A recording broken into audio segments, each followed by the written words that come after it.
Welcome back to Game on Hay. Another big day in this year's World T20 down in the UAE. We've talked about the first game that's been played today. Now time to move our attention to the clash between England and Australia, the oldest of rivals in this form of the game. And every time, any time they meet, it is a matter of enormous importance. So let's have a chat about them first. We'll come to the squads in due course. Viv, just quickly, who do you fancy today? Because these are two teams obviously vying for semi-final spots. Australia coming up, they've shown some form. England have started brilliantly. Who do you fancy? Well, I'd say having lived in England for quite some time, I would, having a friend like Ian Botham, and now you as a friend again, most certainly just to please you, I'd be in England's corner. Just to please me, that's just very to nice. please you, I yeah. love it, I love it. That's, okay, and thank you, that's all we need to know. Right. Aaqib, any feelings on that? I mean, look, if we see even in this tournament, England is winning comfortably. And over the years, from last 4 or 5 years, they've been #1 team.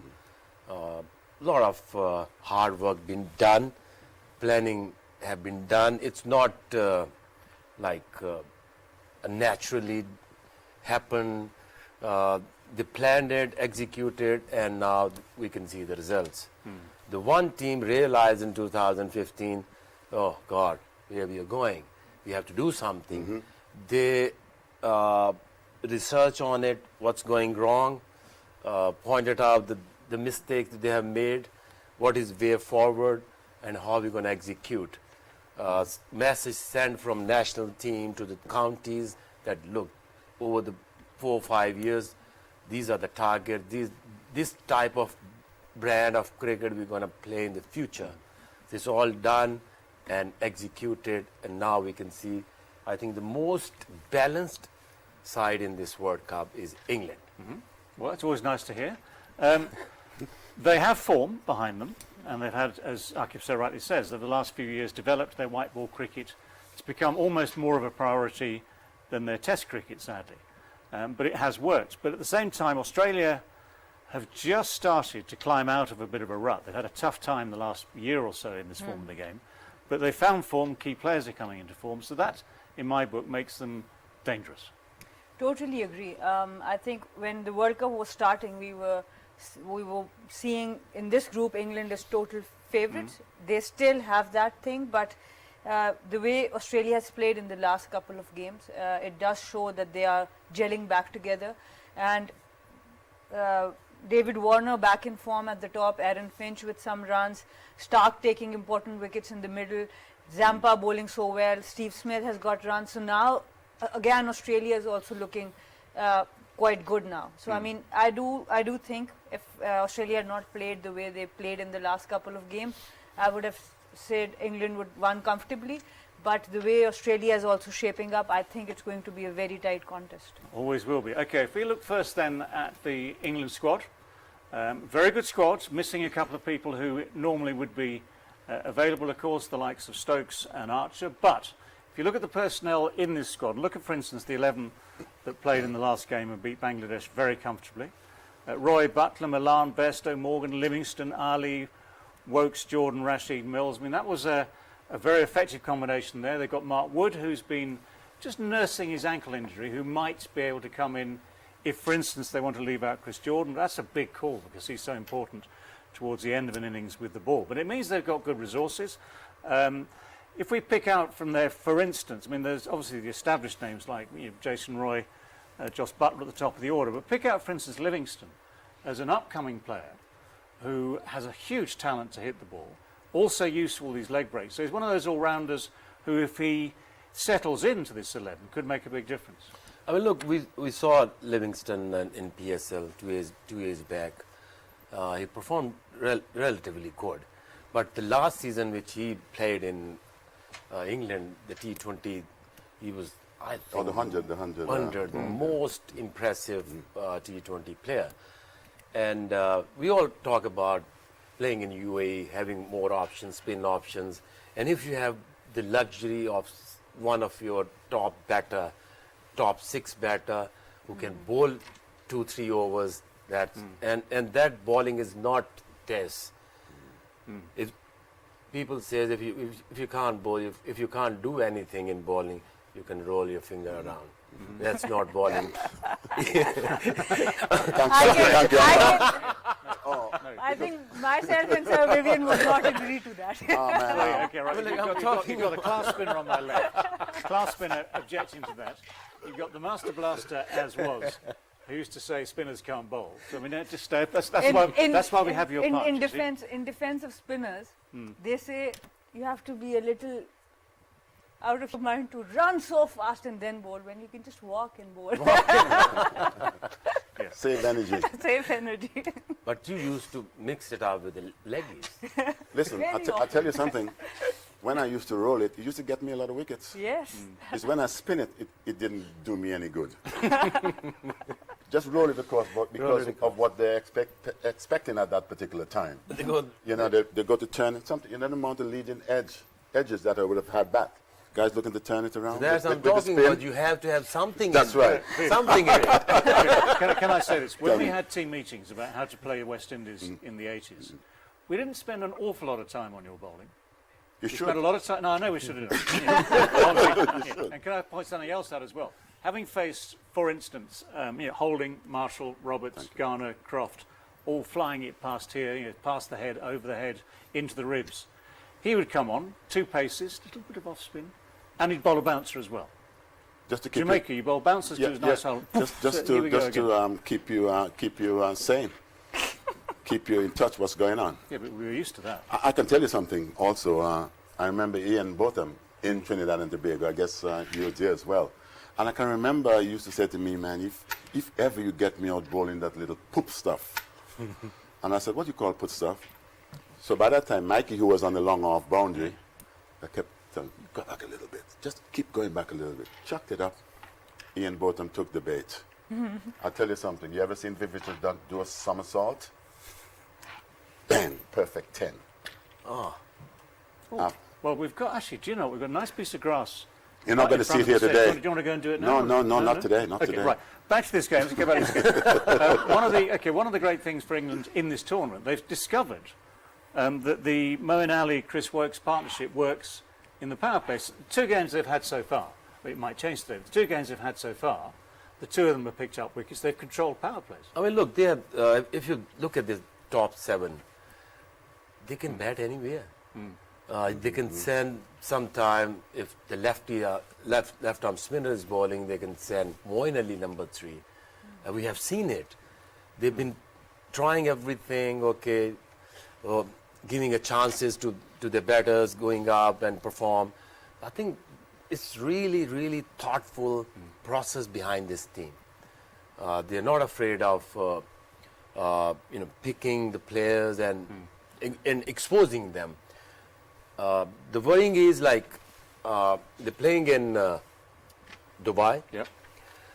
The only thing could happen may start coming the pace. That can make them destroyed at one point.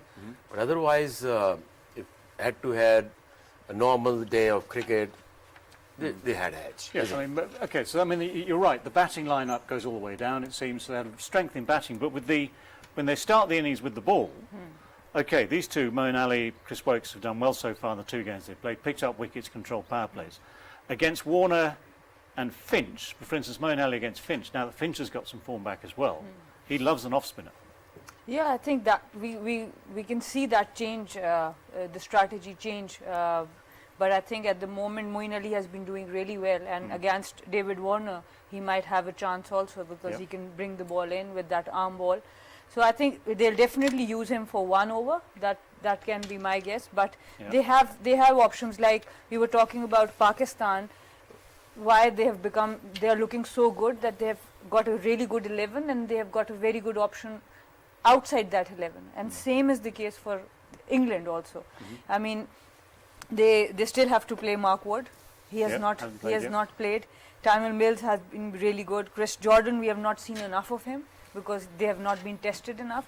So I mean, they have all these players that they can use. And we in this World Cup, I think the captains and the coaches have really talked about matchups, and I'm sure that England is going to go with the matchup of what they would be using against Aaron Finch and David Warner.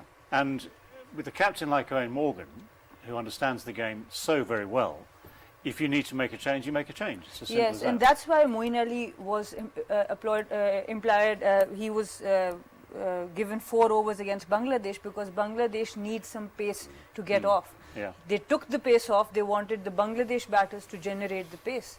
So that's why he bowled all 4 overs up front. So, Yeah. I mean, of course, you've got a really good thinking captain up there. Okay, let's turn our attention now then to Australia's squad. As I said just now, they're a side on the up. They've found some form. And what's most important to them, actually, is that the 2 openers, Warner and Finch, so long-established opening batsman and captain, both of whom had been struggling for runs. Finch has had injuries coming back from those, but he hadn't found form since playing again. But the other day, the 2 of them got into the runs, and of course you've got outstanding all-rounders like Glenn Maxwell. You've got a good bowling attack at the top. Starc, Hazelwood, I mean, they are outstanding bowlers. The weaker links may be Stoinis in the middle, who went for runs the other day. But nonetheless, confidence is important for this. So confidence is important, and they are gaining that rapidly. And what I think is also important, you've got to know the rivalry over the years. And it isn't about maybe what happens on the particular day, but what the thought process, how these guys are going to go into the match in it itself. It's a rivalry for many years. You would have seen football rivalry. We have seen the Barcelonas versus Real Madrid and all this stuff. Countries, this is as big as it gets. Yeah. And sometimes your emotions can run away with you because of the nature of the game and how you see the game in itself. But the team that keeps its composure and is able to excel all the skills that they have and the so-called matchups as we speak about and remain cool and also accomplish the things which they set out to do, is the team's going to win. Because sometimes emotions can run really high, and sometimes, at times, it does put you on the wrong foot. So how important is I mean, look, shifting from one type of pitches to coming down to UAE with low, slow pitches. I think England conditions, if you compare England conditions to Australia, it's always difficult for the Australian batters to adjust to slow, low pitches.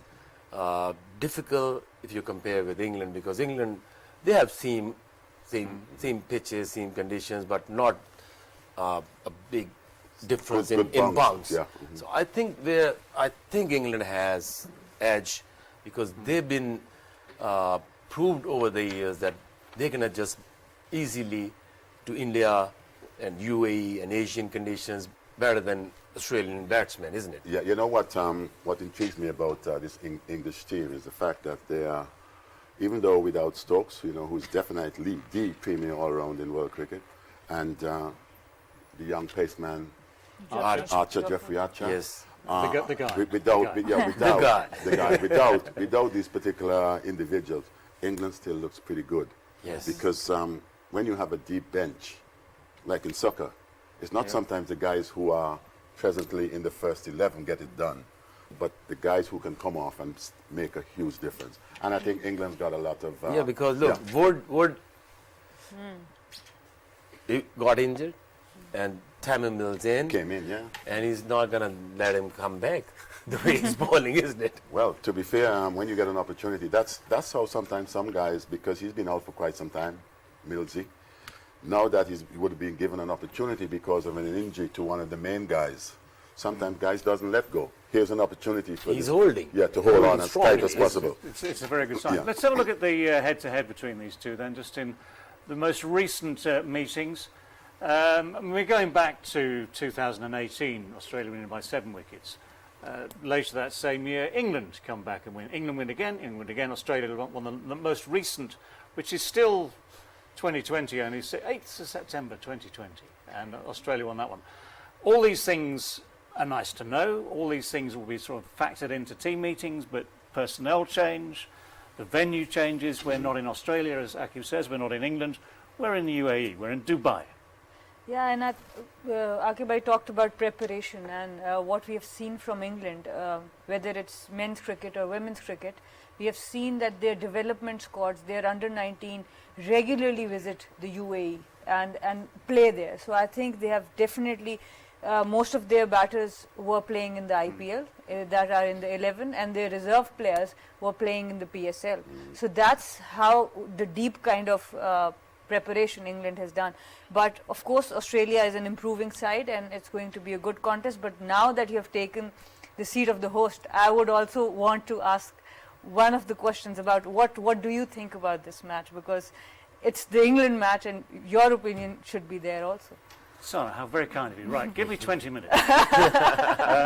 In all honesty, yes, I think England, I mean, as the guys have said actually, England are very strong at the moment because they have this all-round capacity. They have a long batting lineup, they've got bowlers at the top who are doing a job, they have the ability to change tactics, they have a very good captain. I think, if I say this, it's a very big statement. I think they have the best captain in the world in this form of the game. So that is all a very, very strong thing. They have the incentive, it's Australia they're playing against, and that always turns people on in terms of that contest. Those two countries have been playing cricket against each other since about 1882 or just before. So they are arch enemies, and that's the biggest thing you need to know about this.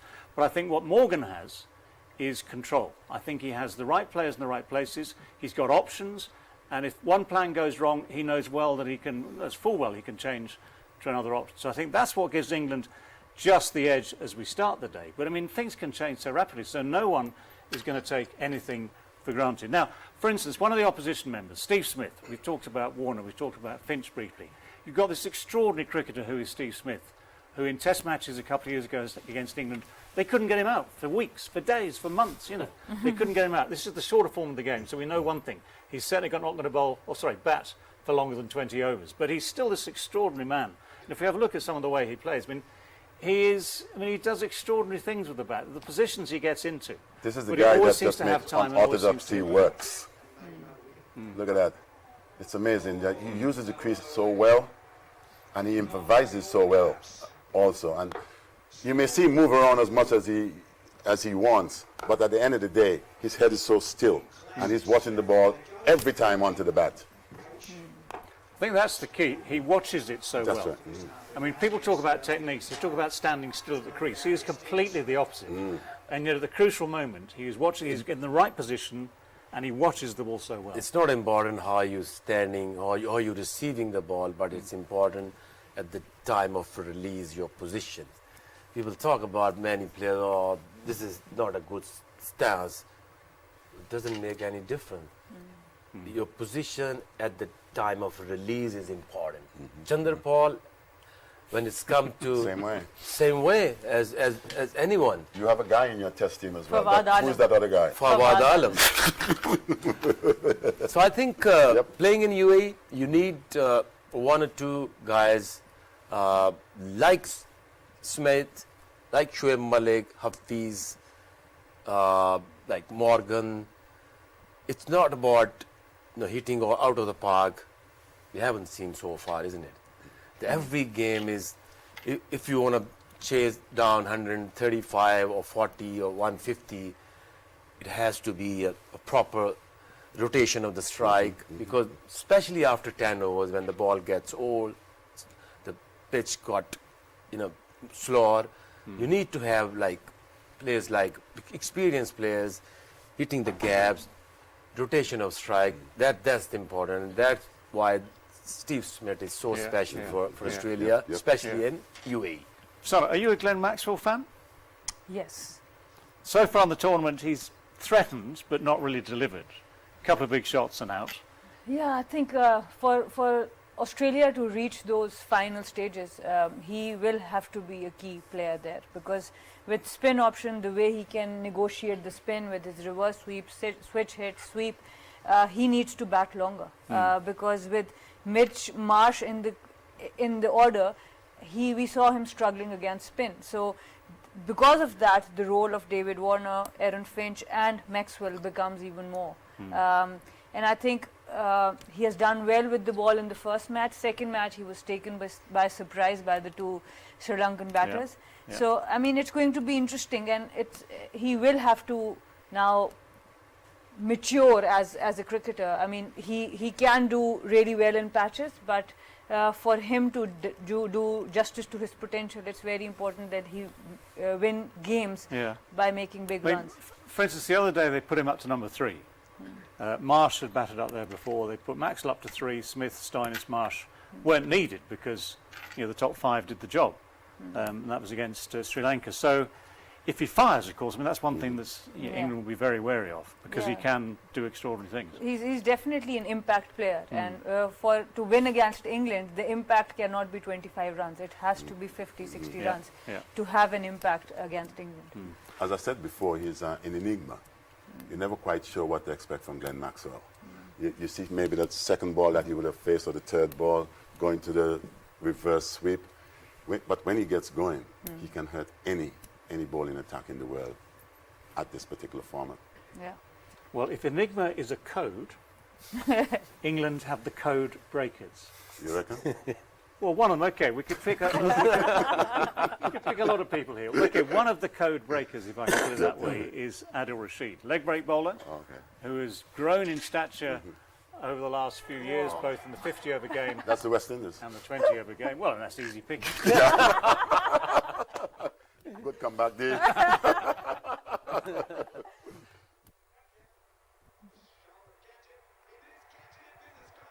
No, he knows his variations. He bowls a good googly. One of the great things actually about Morgan and Rashid is that Morgan gives Rashid confidence. He's trusted him, he's backed him, as I say, both in 50 overs and 20 overs. So Adil Rashid has become really one of the world's key players in this format, in white ball cricket. Yeah, because look, he's not a big turner of the ball. So he's got 3 ball, one obviously leggy, and then the slider which he develops, that's really effective. And it's so difficult to pick from googly to slider. The other day, the ball which he bowled to Andre Russell, he thought it's a googly, but it was slider. Doesn't give him a time. He was quite a few seconds late, isn't it? I tell you, when he finished the shot, and we spoke about it. When he finished the shot, he was in the perfect position. Yeah. But for some reason, his timber yard was in trouble. Yeah, a little bit late. Very. But actually, okay, you say that he's not a big turner, but on the pitches we've seen across this competition so far, none have turned big for anyone yet. Yeah. And yet, just that little difference, even just a few inches.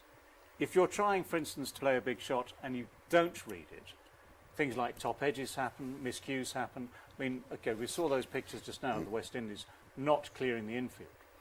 Sometimes because they don't quite pick it, they don't quite hit it cleanly. So the pitches are a factor. I mean, Dubai probably gives you a little bit more option than, say, Sharjah, trying to hit the spin. But just that little bit of something, that little bit of variety. Makes The other day, Viv was discussing, okay, what is spin? Why these mystery spinners are difficult? Because there's no clue from the hand. Yeah. The other day, he said, I used to receive googlies from That's there. right, yeah. Oh, yeah. Yep. Yeah. Okay? Yeah. So this is what is important. If you, whatever spin you get from the ground is not matter. It's about here. So if you do little googly to slider, if you don't know, if you didn't pick, then you will be always In trouble. a bit late, We spoke about like it. Russell. We spoke about it earlier too. It's those guys with those little fidgety fingers are the ones who get it done. It's like some small animal crawling up the ground. Yeah, I love that. Is this what we're call meerkat bowling? This little meerkat comes up and Mujib, I mean, look, it's so difficult from here. There's to there, the same thing. I'm sure those spinners would not be very happy with the bent elbow that you guys are. They'll be saying, we don't bowl like that.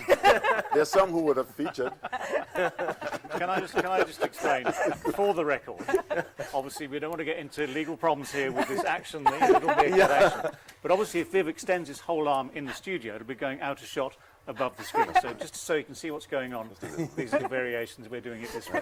Those little chicky boys. Just as a comparison, though, we talked about Adil Rashid. Australia has Adam Zampa, who again, it's not going to spin an awful lot necessarily, but just those little varieties do make the difference. 4 overs the other day, 2 for 12. Those are good figures. Yeah, and I think we are talking about the turn, but the pace on and off. I mean, what these bowlers are doing really well. We talked about Imad Wasim yesterday, that in the power play he was bowling at 95 kilometers per hour. In the middle overs he came down to 85.